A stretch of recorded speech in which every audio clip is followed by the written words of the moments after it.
Wait, I'm on the internet? Oh, okay. Okay. Assalamu alaikum wa rahmatullahi wa barakatuh.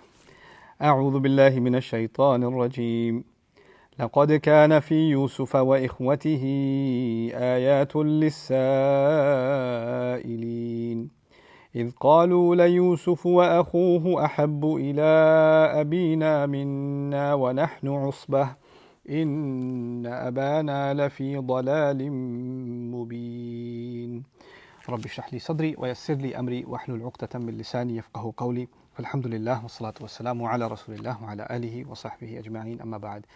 Hey everyone, Assalamu alaikum wa rahmatullahi ta'ala wa barakatuh. So we're back here again trying to unearth more of the treasures inside the story of Yusuf alayhi salam. Today I'm going to try to talk about ayahs number 7 and 8.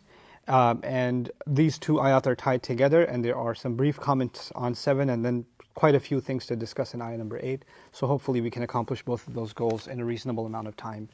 The first thing to note here is that scene 1 is over. Scene 1 is the intimate conversation between Yusuf alayhi salam and his father.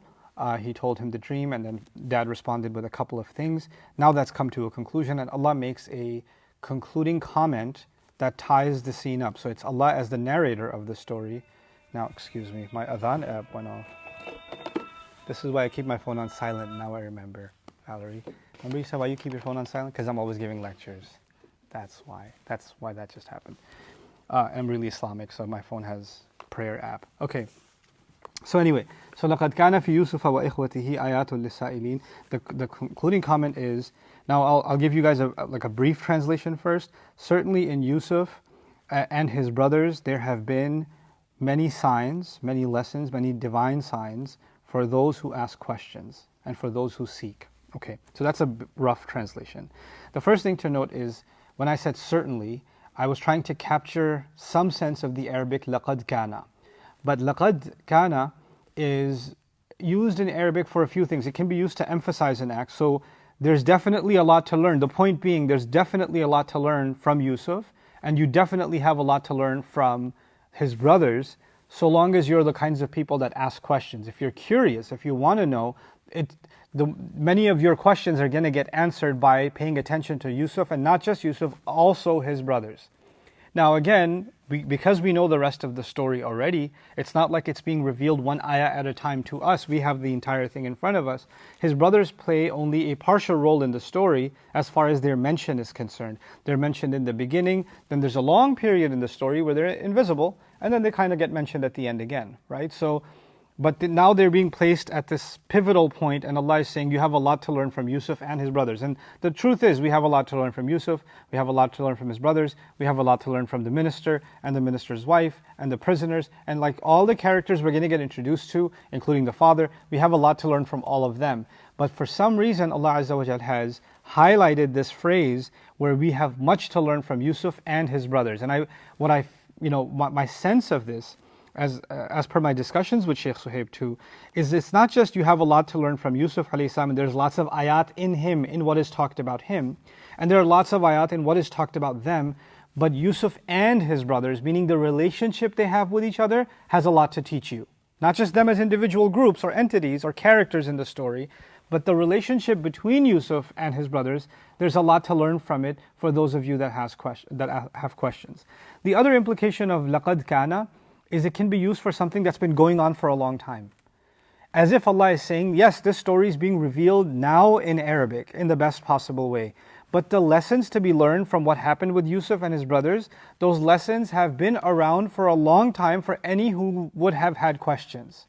So it's not something new that's being told to you. In that sense, that part of the story of their dynamic and that relationship has actually always been there, and there was much to learn from it. And in it, may even be a dig that there was so much to learn from it that people that should have learned from it didn't learn. Right? That's always been there, and for those who would have had questions, they would have had something to learn from it.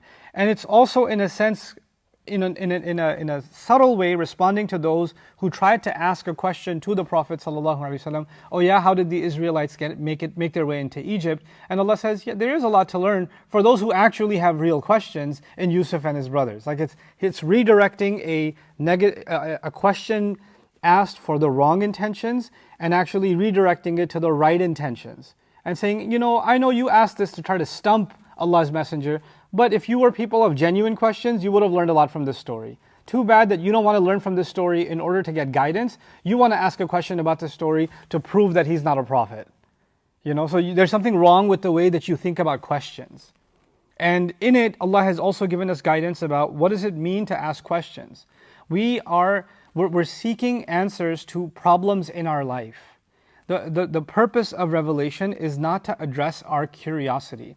I've all but dropped down responding to comments on social media, even on the videos that I'm posting here, but I observe the comments, certainly. And one of the common questions is, Zulaykha, the minister's wife, did he end up marrying her? Whatever happened to her? What's going on with her? And this guy, I gave a whole thing about that before, but people want to keep asking that question. And it's cool if you want to know, but the thing is, Allah is giving us a reorientation about how we think about questions. What kind of questions should we be asking of the Quran? The Quran is not the reading of a magazine. The Quran is not the reading of a textbook. The Quran is not the watching of a TV episode. The Quran is guidance. And the questions we should be asking the Quran is, how is this going to guide my life? Now, if you know what happened to Zulaykha, or you don't know what happened to her, or if Allah chose not to tell you, guess what? If Allah chose not to tell you, maybe it didn't have much to do with your guidance. But now it still has to do with your curiosity. So it can be that somebody is approaching the Quran, asking questions about the Quran, but asking the wrong questions. And therefore not getting what they're supposed to get from the Quran. Now, the other thing about sa'il in Arabic is that it can also mean the one who needs. The beggar is also called a sa'il. And even though this has not been classically so much commented on, my read of this, Allahu A'lam, is also, we all have emotional needs. And we find ourselves in desperate situations in life when it comes to our dealings with our relationships. And for those of you and myself that find ourselves at a juncture where we don't know how to deal with a certain situation, Allah is telling us in this relationship you might find a lot of answers. For those of you that are in need for answers and are in a place where you need help, then pay attention to Yusuf, not just Yusuf, also pay attention to his brothers. Right? So we are used to paying attention to prophets, but now we're paying attention to those this group of people that actually caused the Prophet a lot of trouble. And pay attention, and you'll learn a lot from them. Ayat also, in a previous lecture in Ali Imran, I talked about how the word ayat refers to something of value. There's something valuable to be gained from our focus on not just Yusuf, but also his brethren. So these few comments are worthy of note. Now let's dig into why his brother. Learning from Yusuf alayhi salam is all too obvious, and everybody here can understand that. All of you watching can understand that. But the first thing to know about his brothers is, put it simply, anybody can get messed up. It doesn't matter what family you come from. It doesn't matter what environment you're in. They couldn't possibly be in a more positive environment.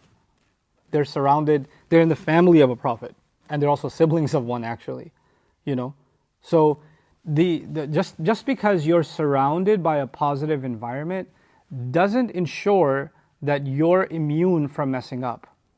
A lot of times we think that if we provide our children a positive environment, that is going to make sure that they are not going to follow down the devil's path. The doors of a masjid don't keep the shaitan out.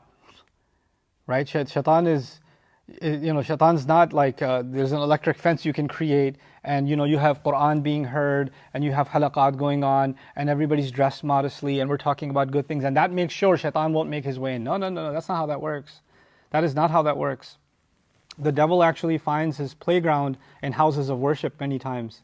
Some of the worst conflicts, some of the worst egotistical battles happen inside masajid and churches and synagogues, and that's where they happen. And you'll see manifestations of evil in places where you wouldn't expect them. So we think of evil places like where haram is going on, where things Allah doesn't approve of. Zina is taking place, alcohol is taking place, shamelessness, lewdness, evil, stealing, etc., foul language. Those places are evil, those are devilish places. The devil does not have certain places that are reserved for him and other places is off limits for him. That's not how that works. And it's not like certain people are more prone towards the devil and other people are less prone. So if some people have a beard, they're less prone to the waswasa of shaitan. Or if a woman has a hijab on, then shaitan bothers her less. Actually, he bothers them more. He comes after them more because they can actually look in the mirror and think everything's okay. I still have this thing on. I'm still good. I have one of these, so I'm all right. I'm pretty religious. And that's when the shaitan gets you, because now you have a virus and you don't even know you have it, pun intended. right? So the point here being, Yusuf and his brothers, there's a lot to learn, and the first of them is being from a certain family and being in a certain environment is not an immunity from evil. And evil takes different forms. On that point, many Muslims live in the West, and many Muslims live in, Muslim majority countries. And sometimes people say, I don't want to live in America, I don't want to live in Canada, I don't want to live in Australia. The values here are all messed up. The kuffar are everywhere, and there's kafir burgers being sold, and there's kafir drinks being sold, and there's kafir roads and kafir billboards. And I just want to take my children to an Islamic environment. I want to take them where they can hear the adhan and they can eat halal chicken and all of that whenever they feel like, etc., etc. I know I'm being a little sarcastic. It's okay. I was fasting. So the thing is, they want to take them away to a different environment where they won't see filthy billboards, or they're not going to hear that kind of foul language, or they're not going to. But the problem is, when you take them to what you think is a more Islamic environment because you can hear the adhan, now there's bribery, racism, classism, there's social corruption, there's political corruption, there's other kinds of evil. Okay, so you don't like this label of evil because it's more obvious to you, and these other sets of evils, you're totally okay with those. And people aren't giving inheritance and usurping the wealth of the orphan. All of that's happening in Muslim majority places too. But that's okay, because at least, they're going to learn tajweed. What? This is your idea of more Islamic, right? Just have the facade of religion. It looks like the costume is religious, but the values are no longer there. So no one environment is safe from the way shaitan plays. He plays different games in different places. And that's the first thing to learn about Yusuf and his brothers. His brothers are being played with by the devil. That's clear because even Yaqub alayhi salam, he mentioned them, and then he mentioned who? Inna shaytana lil insani aduwwun mubin.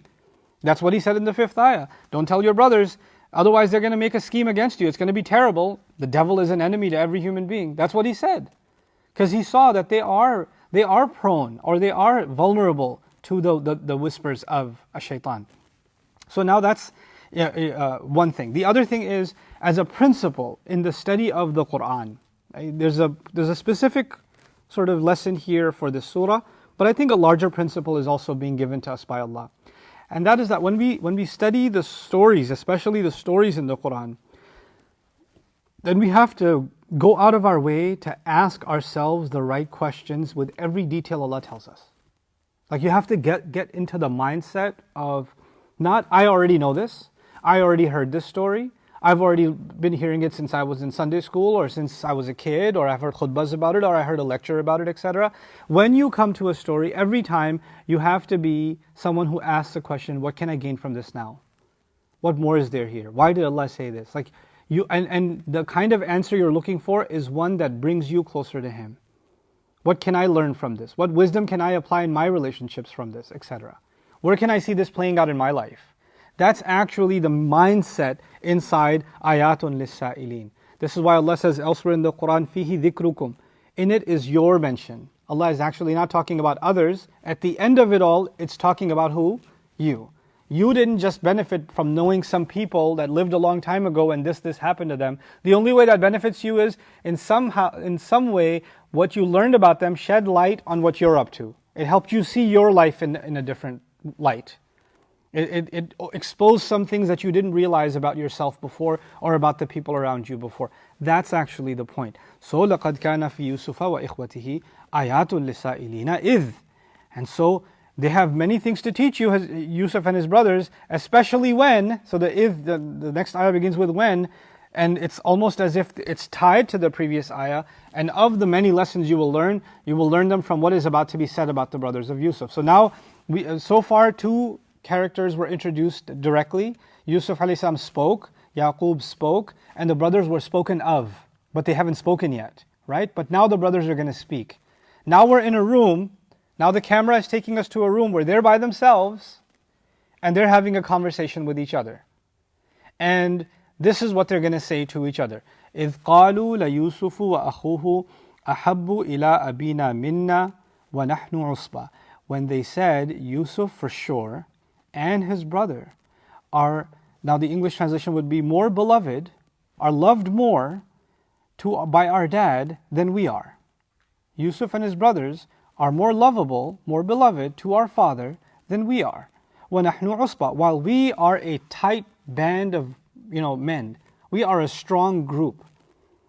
Inna abana lafi dalalin mubin. Certainly our father is truly lost in completely lost in obvious confusion, misguidance. Our dad is a lost cause. He's so lost. That's what they're saying about their dad. Now, there's a lot to unpack here, so let's get started. First of all, they are speaking with absolute certainty. La Yusuf. Lam is used for when somebody is swearing by something or somebody is declaring an absolute statement of fact as a fact. So they're saying, you know what the truth is? I swear by it, Yusuf and his brother being the baby brother Binyamin. Yeah? And they don't even mention him by name because he's not that significant. The point is, I'll show you the genealogy when we do the Bible overview, because we're going to do that inshallah when this scene is over. Before we get to when they go talk to the dad, I'm going to get to maybe ayah number 10, and then I'm going to read this exact part of the story from the Bible and compare bit by bit for you guys before going on. That's what we're going to do. We're going to reach a certain milestone and then compare it with the Bible. And then reach a certain milestone and then compare it with the Bible again. And see how Quran is different from the Bible in the telling of the story. But before we get there, just so for now Yaqub alayhi salam had more than one wife, and he had these 12 kids from different wives. Okay, so they're not all. It's not like all 12 are from one wife. In fact, they're not even from two wives. They're from 3 or 4 wives. And Yusuf alayhi salam and his brother Binyamin were from the youngest kids are from a different wife, and the other siblings, even though they're not all from the same mother, they all are older and they're from different wives, and they don't like that he had this kid later on in life. And he had these 2 kids that are much younger. Okay, so it's bothering them. So in it already we've got a psychological dimension. They don't see Yusuf and his brother as their brother. Right? So they say Yusuf and his brother are loved by dad. Not our younger brothers are loved by dad. Right? So the language is important here because they're not calling Yusuf their brother. They're just calling him Yusuf and Yusuf's younger brother. Even though technically he's also whose? Their own younger brother. They don't see him as part of the family. So this is what can happen in family dynamics when, for example, you have complex families. You can have, nowadays, okay, you don't have one man with multiple wives, unless in some societies, but you can have people that were married before and they had children, then they got remarried and they have other children in the new marriage, and the kids from the old marriage are like, dad has betrayed us by having other kids, and they see those kids as an enemy, or they see those kids as, they're the ones who took dad away from us. Dad used to love us, now he loves them. This kind of thought can develop. Or mom used to love us, now she loves them, etc., etc. They can have these kinds of mentalities can brew inside children because there are different mothers involved in the birth of the kid. So that's one subtle dynamic on the side that's already taking place, right? And that's something that has a role in virtually any generation, in any society that can happen, okay? Because vying for the attention of our parents at an early age or feeling like our parents value us is a very critical, pivotal part of our upbringing.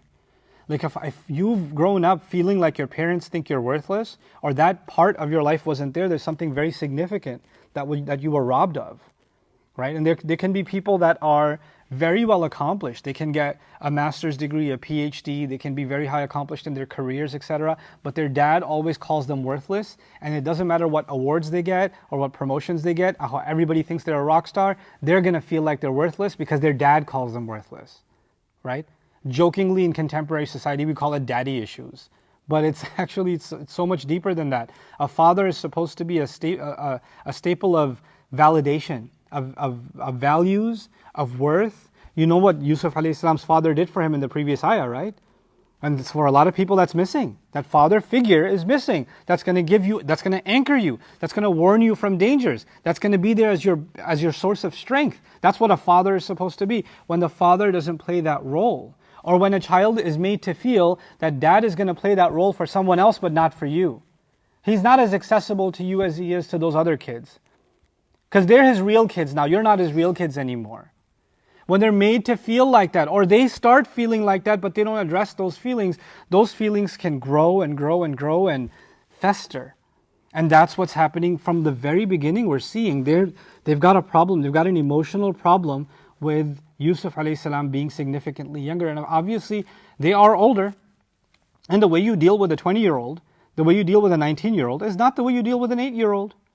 It's not the way you deal with a 3-year-old. It's not the way you deal with a 12-year-old. You're not going to, like, if you have an 8-year-old kid, a 10-year-old kid, an 11-year-old kid, you're going to give them a hug, you're going to play with their hair, etc. If you have a 20-year-old, you're not going to do that. Dad, what are you doing? Like, there's more handshake than hug, right? There's more formality. There's a, as men grow up, they also want to be, entitled to some personal space, right? That happens. That's a reality. So the dynamic of a relationship changes, but the way that dad is expressing love for these younger kids is obviously he's holding them, he's closer to them, he's holding them, he's calling them my child, or there's terms of endearment that are not there in the same way for the older kids. That doesn't mean they're not loved as much. It just means that they're younger. And in fact, you don't even have to be from different parents. Sometimes, some of you parents that are watching this, you have older kids. And then later on, even if you have a 5-year-old or a 6-year-old, and then you say, hey, you're going to have another baby brother or sister. You give the news that you're expecting, right? So there's a happiness, yeah? Like there's a little bit of a, oh, wait, I'm not the baby of the family anymore? And then you find when the baby is born, and maybe there's a little bit of excitement, but the older child is also crying sometimes. Sometimes they're trying to scratch their cheek. No, I was just seeing what happened, because they can't stand that the baby looks so cute, or they're always getting attention, or they're trying to, there's a little bit of passive aggressiveness that's building up in a sibling. Some siblings are like, they turn into almost another parent. Other siblings develop this kind of insecurity that now they're taking all the attention. They're the new baby, they're the new star. Everybody wants to come see them. Everybody wants to say mashallah for them. What about me? I feel invisible, right? So, and it's okay for a child to feel those things, and parents should be sensitive to those feelings. But on the flip side, when you have older kids, then they should have the sense to know that our dad has always been the same towards us, and we can talk to him about anything. If we feel like we're feeling like we're invisible, then we can go talk to him.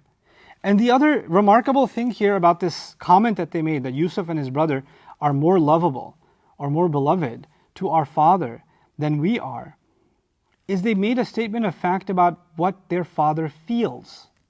Love is a feeling, right? And I can't tell you, hey, you know what? You love this one more than you love that one. I can't tell you what you feel in your heart because I have no access to that. You can only observe from the outside and say, I think you give this one better treatment than that one, or you're nicer to this one or that one, or you're harsh to this one, you're kind to that one. You can make those kinds of observations of someone's behavior, but you certainly cannot make assertive, like absolute comments about what someone feels, because you don't have access to that, only they do. You can't speak on behalf of anybody's feelings. I can't speak on behalf of anybody's feelings. I can only speak on behalf of my own feelings. If I'm going to comment on somebody else, the only thing I can comment on in my family is on someone else's behavior. What they're saying and what they're doing, not what they're feeling. They can speak for their own feelings. And the problem here is they're speaking on behalf of their father's feelings. Dad loves them more than he loves us. Dad loves them more than he loves us. Now, before I go any further, I remind you of something, because there's what's called, it's a big English word, but I'll explain it. It's okay. Some of you high school kids hear this word now because you're taking English literature. Juxtaposition. Juxtaposition means when two things are put on top of one another. Back in the day, I don't know if school teachers use this anymore. Back in the day, you used to have those slide projectors with the clear slide, and it projects, and then they put another clear slide on top. It juxtaposes on top of it so they can show how they diverge. So the bottom one's blue, the bottom chart is blue, the top chart is red, like that. Well, what Yusuf's father did when he talked about the brothers, he said, they're going to scheme against you, and then he said the devil is an enemy. Right? So what did he juxtapose? He juxtaposed the brothers and their scheming. On top of that, what did he juxtapose? The scheming of the devil. Now, this is important because we have to go back to the story of the devil for a moment. Iblis, when Allah had given him honor, and he announced that he's creating Adam, and he's going to create someone made of clay, and eventually put a soul in him, put a ruh in him, and when he's done with all of that, all of you will be bowing. All of you will be, bowing your heads. You're going to be doing sajda over the remarkable creation that I've made. This was the announcement made to all of the angels, and Iblis was included because of his promoted status. The angels had an issue with that announcement. The angels had an issue with that announcement. They didn't understand how a human being could be worth so much. So they asked the question. They asked, are you really going to put on the earth someone who, is going to cause corruption? He's going to spill blood. We see that human beings are going to be, from what we can tell, they're going to be violent. They're going to be corrupt. So we don't understand why there's such a remarkable creation. And we don't disobey you at all. We always declare your perfection. So why the need for a creature that is going to have the choice to do the wrong thing? And our projections are they're probably going to do the wrong thing. So they did say that human beings aren't all that, basically. That's what the angels said. But my point is, not to take you back to that entire story, but to tell you one thing. The devil felt that he's a better choice. He did. But did he say anything? No, he stayed quiet. The angels are asking a question. They don't get it, so they're asking. And Iblis is just there, not saying anything. He's observing. And he's building a narrative in his mind about why he's better. But he's not saying it. The one he should be saying it to, like the angels said what their concern was, say to Allah. It's Allah's decision, right? You have an issue with what Allah just said, or you don't understand what Allah just said, so ask Allah. You have access. He's not going to ask. And then Allah demonstrates that there's a ruh inside Adam. But when the devil made his complaint, finally when he did open his mouth, that he's not going to do sajda, what did he say? He said, you made him from dirt. But wait, he already knew Allah didn't just make him from dirt. He made him from dirt and then he poured ruh inside him. And that's what makes Adam alayhi salam this superior creature. But even though Iblis knew that, he said, no, all he is what? Dirt. I don't want to hear about this ruh business. That, if I accept that, then it undermines my claim that I'm better. My claim that I'm better holds a stronger weight if I say that he's nothing more than what? Dirt. He's nothing more than dirt. In other words, there's a reality in front of you that Adam is not just dirt, and you know this reality, but accepting that reality will actually make you not just, your anger and your jealousy and your entitlement will no longer be justifiable. So you need to not accept certain parts of reality. You have to have selective dissonance. You have to cut off certain parts of reality and only hold on to other parts of reality that fit the story you want to tell yourself. That's what the devil did. Now because he did that, and he created this alternative view in his mind, it got so far that he even told Allah, فَبِمَا أَغْوَيْتَنِي, it's because you misled me. See, the one who misleads of all is the devil himself, isn't it? And the devil is accusing Allah of misleading him. He's accusing Allah of misleading him. What does that tell you? First of all, he's misleading himself. That's clear. That's clear. But the devil's trick, or the devil's own flaw, is he misled himself and then he blamed Allah. And he wants human beings, among other things, he wants human beings to relive his mistake. Please listen to this carefully. He wants human beings to what? Relive his own mistake. That he is misleading himself, but when it comes to questioning that, he will say, no, I'm not misleading myself, somebody else is doing this to me. These young men are misleading themselves, yes or no? Just like the devil did. They're creating a reality in which they can speak on behalf of their father's feelings, yes or no? And when they've created this alternative reality in their head, they need someone to blame. And who are they going to blame? Yusuf and his father. They're the ones to blame, not me. They're the ones that are wrong. Their dad's a prophet. And they're calling their prophet father, who is the son and grandson of noble prophecy, they're calling him clearly lost in misguidance. Can you imagine how delusional you have to become for you to talk like that, not just about your dad, but about your dad who's a prophet? And clearly that you're accusing your father of being unfair or putting love unfairly in one place or the other. How could a prophet be like that? But this feeling has festered inside them. Now there was an easy fix. When the angels didn't understand something, did they keep it to themselves or did they ask Allah? They asked Allah. You have a feeling inside you, Dad, I feel like you love them more. Can we talk about that? They could have. And do you think Yaqub alayhi salam would not have explained himself, would not have talked to them, would not have given them a chance? Of course he would have. They would have had a conversation. And I've brought this up before, but I'll remind you, because I've given khutbahs about this before. There's something called tough love. When you're older, you have more responsibilities. And when you're going to act recklessly, then as a father, I'm going to say, you're old enough to know better. You should have the sense that you shouldn't have done this. I don't want to see this behavior again. There's a certain way to deal with children when they get a little older and when they don't uphold their responsibilities or they mess up. And when a young child is doing well and you're going to encourage them, right? Then you're not going to say, well, dad just gave me a good verbal thrashing and then look, he's giving him a hug. It's not fair.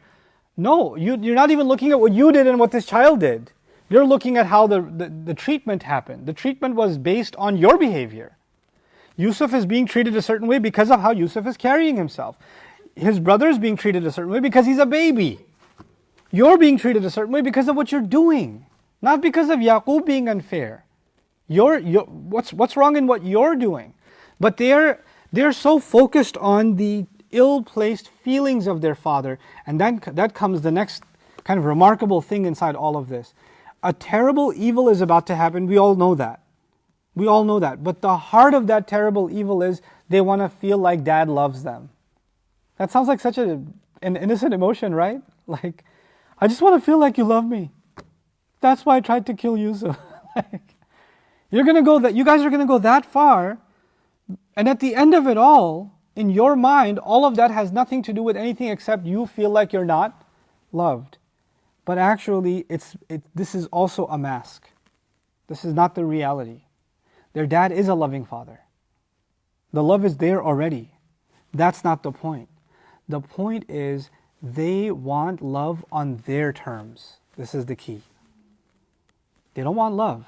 They want love on their own terms. Now let me explain what that means. Let me take you back to the devil's story. The devil wants human beings to believe that he believes about human beings we're nothing more than what? Clay. Dirt. Which makes us nothing better than animals. The cow is made of dirt. The bird is made of dirt. The camel's made of dirt. And these Homo sapiens are made of dirt. What's the difference? Right? And so he wants to reduce us to our physical bodies. Like we have no soul. Yusuf alayhi salam is being appreciated by his father because of what he has inside of him, the heart he has, the manners he has, the respect he has, the humility he has, the intelligence he has. He's being appreciated for the spiritual goodness inside him, right? Now listen to carefully what the brother said. They said, Yusuf and his brother are more lovable to dad than we are, while we're a strong band. We're physically strong. We're the ones that carry the wood. We're the ones that graze the animals. We're the ones that fix the house when it breaks up. We're the ones that shoo away wolves when there's an attack. We're the ones that keep the house safe. We're the ones that carry all the luggage and all the groceries. We're the ones that draw the water from the well. We're the ones that do everything, and he gets all the attention. In other words, they're saying we are able-bodied. We should be appreciated for the physical contribution. Why is he appreciating his spiritual goodness? Exactly what the devil wanted, right? He wants you to see, you should value yourself based on your physical. Not your moral, not your spiritual, but your physical. They value themselves, their assessment of themselves. What is my contribution to this family? Our strength. Our strength is our contribution. We pay the bills. We take care of the house. That's our strength. This is what we bring to the table. And they can't see how a small kid and a baby are going to do what we do. You think they're going to carry the logs of wood? They're strong enough to draw the water? They can't do any of that, and yet he loves them like that? This is actually the devil winning a game. Because you will have in families around the world, people thinking that they can act however they want. They can act however immorally they want. They can use whatever foul language they want. They can mistreat and disrespect however they want. But since they're paying the rent, because they're doing the physical, because they're the ones fixing the car, because they're the ones running the business, because they're the ones doing whatever physical thing, that's why they have the license to act that way. And this is not a disease limited to men. I do all the cooking, therefore I get to talk to you however I want. I pay the bills, therefore I get to talk to you however I want. When someone is contributing in some physical way, they want to act like I should be appreciated for that and have free license to behave however I want in every other sphere.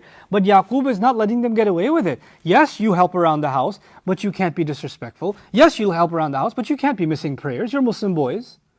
How are you missing prayers? Yes, you help around the house, but you can't be backbiting. You can't treat your little brother like that. You can't raise your voice at your mother that way. You can't do that. Yes, you are contributing, but that's not a license to mess up in these things. And they don't want to be called out for that. They don't want to be told, no, we're not. They just want to be told, listen, you boys, I'm so proud, you do so much, therefore, I should never be criticized for anything I do. And if I get criticized, then he doesn't love us. Because Dad's always picking on us. Oh yeah, you only see the wrong in me, right? You can't see anything good that I do. All you see is that I messed up. That's all you ever see. And that's their way of deflecting from what the bad they actually do. The bad that they actually do. And this, it would be bad enough if it was one trouble kid. But now they get together.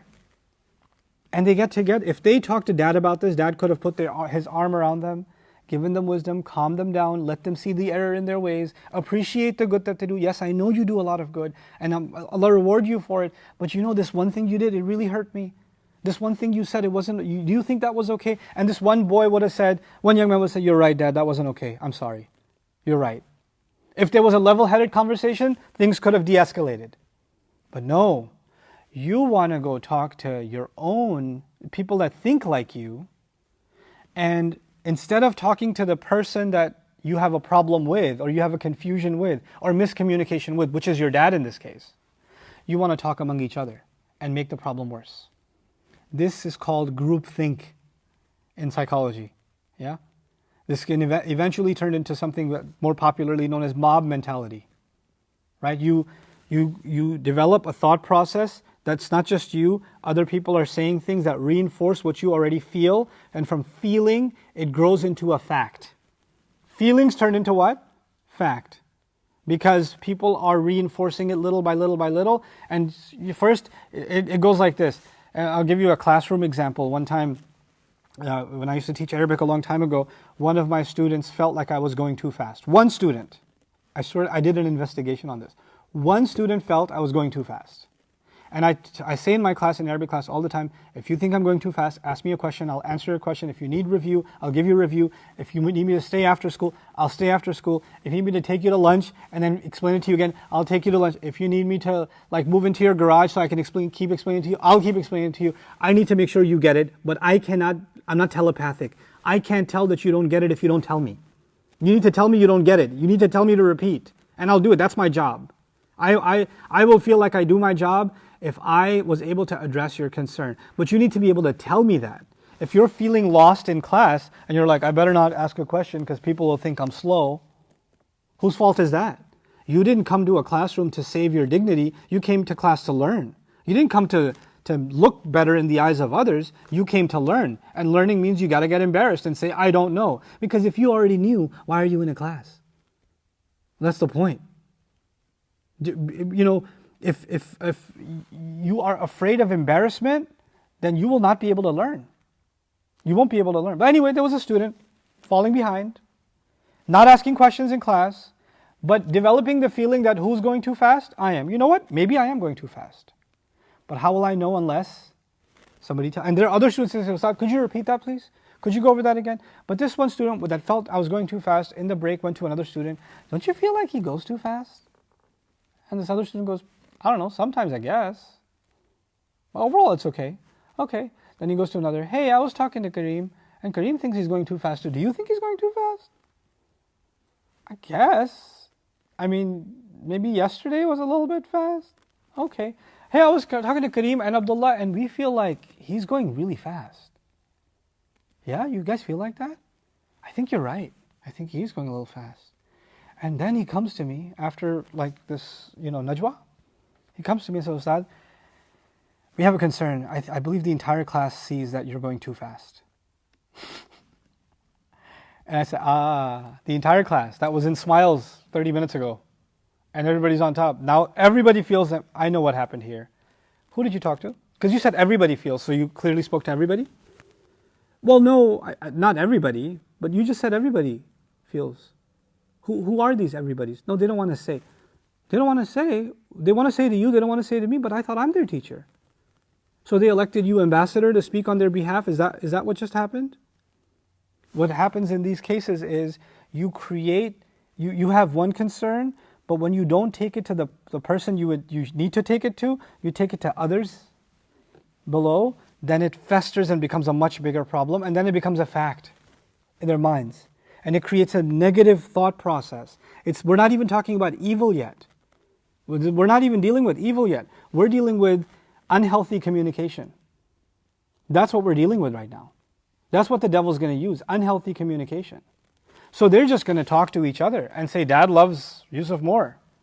And even though in an individual conversation, one brother may have said, no, I don't think he loves him more. I just feel like, they're little, they need more attention. Or, I don't think he loves him more, but I mean, come on, he never misses Fajr. Have you seen us? How many times does Dad tell us to get up? One-on-one, they could have had that conversation. But when there's 10 of them together, and Dad loves more, though even the one that would have said, well, actually, is going to be like, I don't think I'm going to say, well, actually right now, because everybody's going to eat me alive. So I'm going to go with, yeah, I guess he does love him more. You see how groupthink works? Your own thoughts that don't agree with what's being said get suppressed. And you go with the group. You basically get brainwashed by a group, and you suppress your own opinion and your own thought because you don't want to go against the anger that's being said. And the person who's speaking obviously is not saying, we recite this so gently, إِذْ قَالُوا لَيُوسُفُ وَأَخُوهُ أَحَبُّ إِلَىٰ أَبِينَا مِنَّا وَنَحْنُ عُصْبَةٌ. Yusuf and his brothers are loved more. No, Yusuf and his brother? Dad loves them more than he loves us. And we're the ones doing all the work. نَحْنُ عُصْبَةٌ. The guy who's saying this is not saying this like, Dad loves them more. Like, he's not saying that. So he's all up in arms, and you want to be the voice of reason in that group? Good luck, because if he's that angry when he's raising his voice, if you share your opinion that goes against him, he's going to eat you alive next, isn't he? Excuse me? What'd you say? Oh, you don't think so? Who wants to hear that? So you're just going to suppress what you want to say. And by the way, this is teaching you something. Sometimes in a relationship, sometimes in a family dynamic, when someone's raising their voice, they're also telling you, don't tell me your opinion. Don't do that, because I'm going to eat you alive. So you need to surrender your position, and you need to accept mine. That's the purpose of raising voice. It can have that effect. And so when they speak in this way to each other, and then they're riled up, they're all just fired up. Everybody's like, yeah, God, Yusuf. You guys realize something in all of this? Okay, I'm telling you how they feel and all of that, but nobody asked the question, so why does Dad love him so much?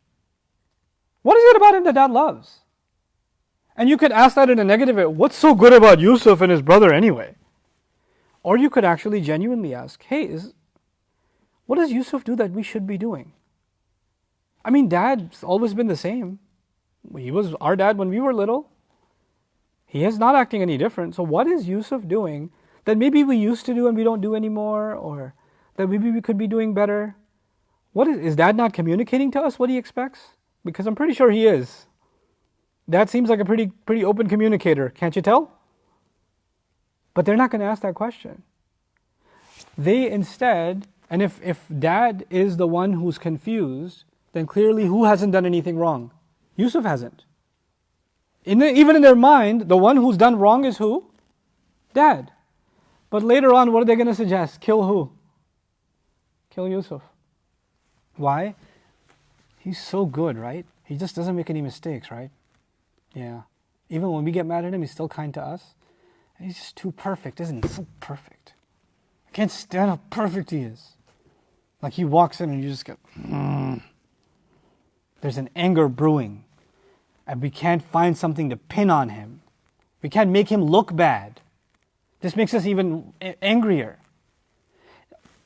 And if you could find something to make him look bad, then you'd say it, but you can't. So the only way you can solve that problem is get rid of him. And nowadays, alhamdulillah, we have police. We have authorities. So even if somebody has these kinds of feelings towards a family member, a sibling sometimes, sometimes a spouse, sometimes an uncle, cousin, whoever, if they have these kinds of feelings, maybe they can't kill them, but they're dreaming about it. Man, if only just today they got in a car accident. Or they didn't call back in rush hour. They're like, I hope today's the day. They can develop that. That's the same satanic feeling. It's not, this is just a conversation right now, isn't it? And people can have that conversation just inside their head. Life would be so much better with them not around. And then I wouldn't have any problems. Then they'd see what I really am like. I'm invisible because of him. And if he wasn't there, then I'd be visible again.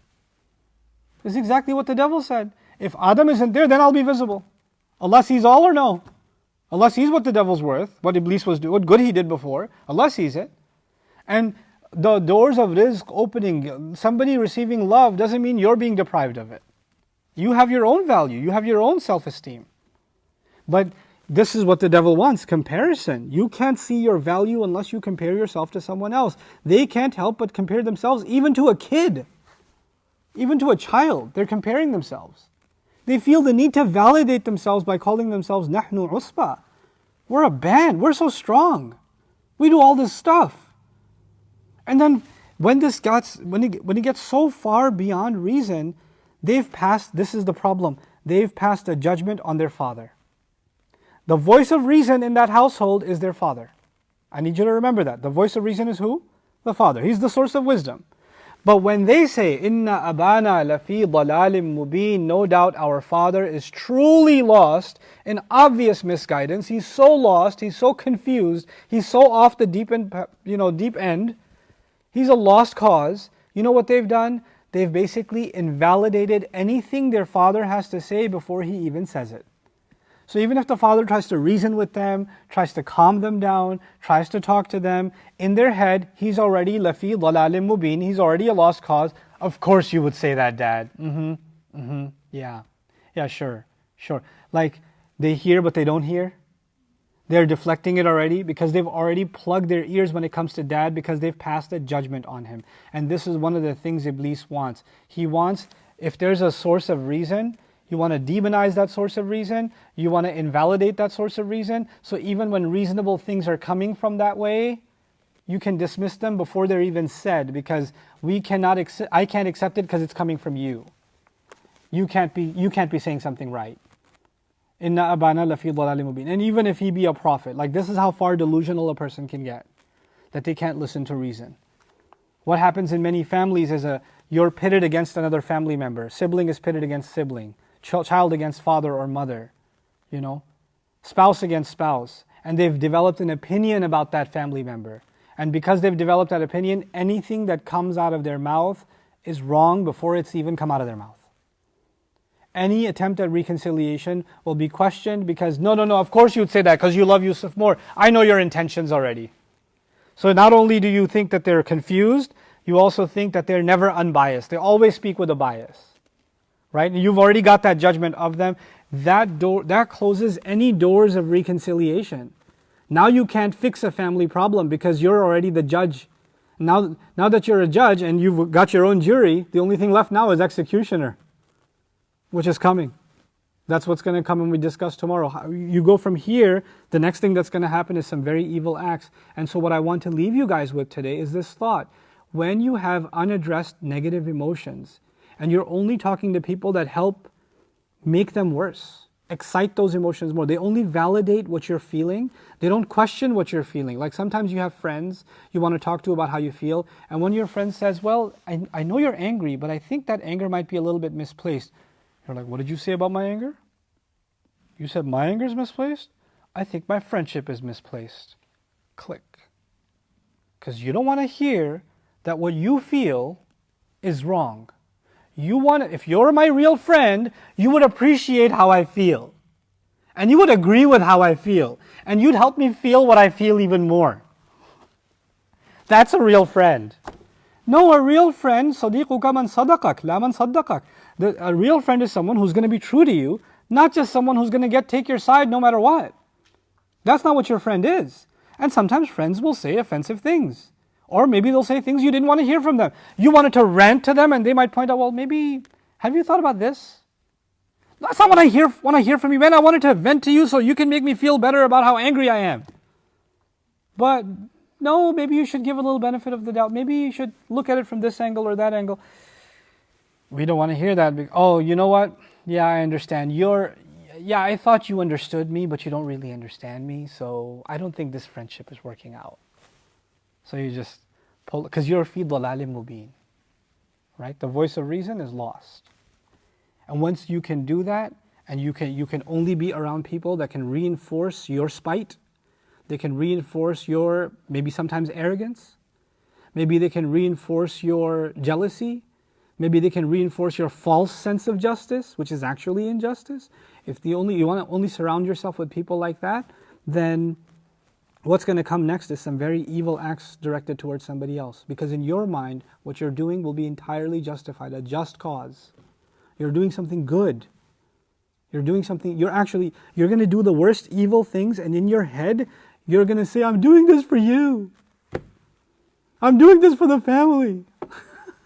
That's how crazy it's going to be. And I'm not making this up, it's in the Quran.